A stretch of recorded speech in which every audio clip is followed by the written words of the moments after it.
Hello नमस्कार दोस्तों, हमारे लक्ष्मी लोकगीत चैनल में आप सभी का दिल से स्वागत है। और भैया दीदी, मैं आप सबके बीच में लाना चाहती हूँ सोहर गीत। सोहर गीत है राम सीता के बीच का नोक झोंक है। और ये हमारा सोहर गीत पसंद आए तो लाइक सपोर्ट शेयर ज़रूर करिएगा। कमेंट बॉक्स में ज़रूर बताइए, अपना इस छोटी बहन का मदद ज़रूर करिएगा। राम जी चल माधोबन के तो सीता जी आरज कर, सिया जी आरज करई हो।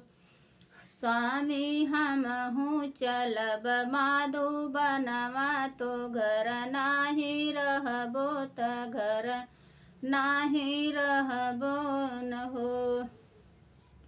राम जी चल माधोबन के तो सिया जी आरज कर, सीता जी आरज कर हो स्वामी हम हूँ चलब माधोबनवा, तो घर नाही रहबो त घर नाही रहबो हो। सीता सुंदर सीता ये तना कोमल तोहर बदनिया, तो सीता लर उमर के बदनिया, तो सुंदर सूरतिया, तो सुंदर सूरतिया न हो। सीता लर उमर के बदनिया, तो सुंदर सूरतिया, तो सुंदर सूरतिया नु हो।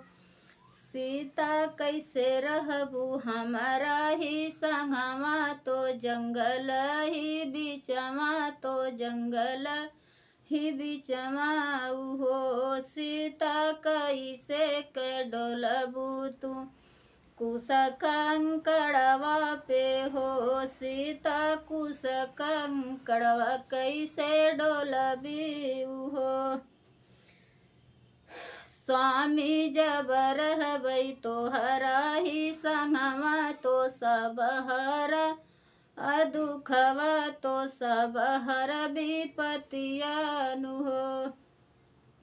सीता नाही मिली है घरवा के सुखवा, तो घर का भोजनिया, तो घरे का भोजनिया हो। सीता नाही मिली है ठंडा जूड़ा पनिया, तो कैसे एक रहबू, तो कैसे एक रहबू न हो।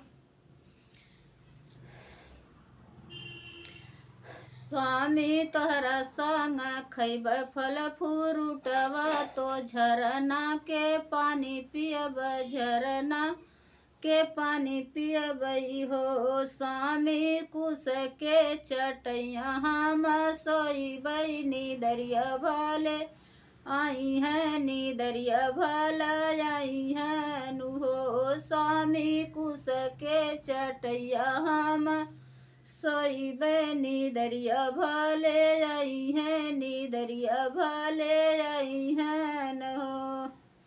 लो फ्रेंड हमारे सब भैया दीदी, हमारा सोहर गीत पसंद आए तो लाइक सपोर्ट शेयर ज़रूर करिएगा। अपने इस छोटी बहन का मदद